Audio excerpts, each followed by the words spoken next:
অনেক যত্ন করে মোহাম্মদ সেলিমের হাত দিয়ে প্রবল পরিশ্রম করার পর সিপিআইএম এখন তার মানে পাল্টেছে। তার মানে হচ্ছে কমিউনিস্ট পার্টি অফ ইন্ডিয়া মমতাবাদী। মোহাম্মদ সেলিমের দল সিপিআইএম হিন্দু ধর্ম অস্বীকার, বারবার করো ইফতার, আমরা ভণ্ড সেকুলার, বদমাইশি বারবার। যে আজকের পশ্চিমবঙ্গ, যেটা শ্যামাপ্রসাদ মুখোপাধ্যায় না থাকলে জ্যোতি বসুদের হাত দিয়ে মুসলিম লীগের ইচ্ছায় তৈরি হয়ে যেত পূর্ব পাকিস্তান। দেখুন, সিপিআইএম বেসিক্যালি মমতা বন্দ্যোপাধ্যায় রক্ষা কমিটির আধুনিক নাম।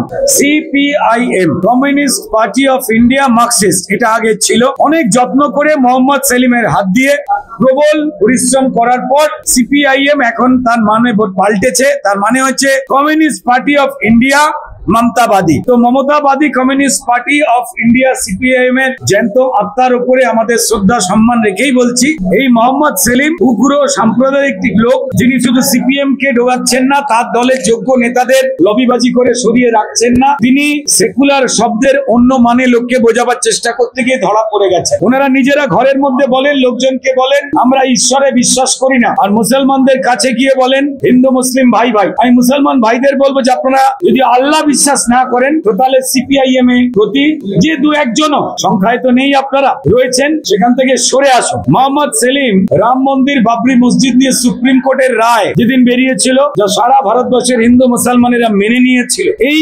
2025 সেই দিনে মুসলমান সমাজের ভোট যাতে তৃণমূলের দিক থেকে কেটে যা একটা সময় সিপিএম জড়ো করতে পেরেছিল দরিদ্র সহজ সরল মুসলমান সমাজকে ভুল বুঝিয়ে, এই মোহাম্মদ সেলিম পোস্ট করেছিলেন যে ইনসাফ মেলেনি, ভার্ডিক্ট মিলেছে। অর্থাৎ তিনি মুসলমান সমাজকে, তিনি ভারতবর্ষের সর্বোচ্চ সুপ্রিম কোর্টের বিরুদ্ধে সুপরিকল্পিতভাবে খেপাতে চেয়েছেন। তিনি ভারতবর্ষের ওয়াকফ যে সম্পত্তি, যা গরিব মুসলমানদের জন্য খরচ হবার কথা, তাদের শিক্ষা, স্বাস্থ্য, তাদের ধর্মীয় কাজে, তাদের দরিদ্র তালাক পাওয়া মা বোনেরা বা যারা এতিম বাচ্চা রয়েছে, যাদের দেখবার কেউ নেই মুসলমান ঘরে, যাতে এই ওয়াকফের যে তৃতীয় বৃহত্তম সম্পত্তি আমার দেশের সেনাবাহিনী এবং রেলের পরে, সেই সম্পত্তি ভাড়া দিয়ে যে টাকা ওঠে, যাতে সেই টাকা কিছু বড়লোক মুসলমান চুরি করে গরিব মুসলমানের জন্যই যে টাকাটা খরচ হওয়ার কথা মা বোনেদের জন্য, যাতে সেটা হয়, সেই জন্য কেন্দ্র সরকার গরিব মুসলমানের উপকারের জন্য বিল আনতে চেয়েছিল। কিন্তু কিছু বদমাস এবং তার সঙ্গে সিপিএম, তারা চেয়েছিল মুসলমান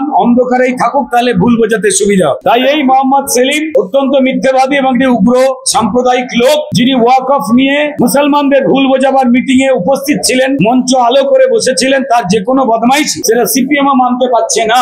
এবং এরা পশ্চিমবঙ্গে সেকুলারের মানেটা পাল্টে দেওয়ার চেষ্টা করছে। সেকুলারের সহজ মানে স্বধর্মে প্রীতি, অন্য ধর্মের সম্প্রীতি। তার জায়গায় মোহাম্মদ সেলিমের দল সিপিআইএম হিন্দু ধর্ম অস্বীকার, বারবার করো ইফতার, আমরা ভণ্ড সেকুলার, বদমাইশি বারবার, এই স্লোগানে ঘোরাঘুরি করছে। এরা প্যালেস্টাইনে বোম পড়লে হাজার হাজার মাইল দূরে চোখের জলে এমন কাঁদেই বর্ষাকালে বৃষ্টির থেকে জল হয়ে যায় কলকাতায়। সিপিএম এর নাটক সবাই জানে। যে কমিউনিস্টদের প্রত্যক্ষ সাহায্যে মুসলিম লীগ জিন্নার নেতৃত্বে পাকিস্তান গঠন করতে পেরেছিল, এবং যে কমিউনিস্টদের প্রত্যক্ষ মদত ছিল যে এই বাংলাকে পশ্চিম পাকিস্তানের পর পূর্ব পাকিস্তান বানিয়ে দাও। সুরাবর্দীর সভা, যেখান থেকে হিন্দু নিধন শুরু হয়েছিল, গোপাল পাঠারা না থাকলে আজকে হয়তো হিন্দু বাঙালি বেঁচে থাকতো না। সেই সভায় মুসলিম লীগ নেতা ওই জিন্নার মতোই সুরাবর্দীর মঞ্চে উপস্থিত ছিলেন জ্যোতি বসুরা, যারা চেয়েছিল যে আজকের পশ্চিমবঙ্গ, যেটা শ্যামাপ্রসাদ মুখোপাধ্যায় না থাকলে জ্যোতি বসুদের হাত দিয়ে মুসলিম লীগের ইচ্ছায় তৈরি হয়ে যেত পূর্ব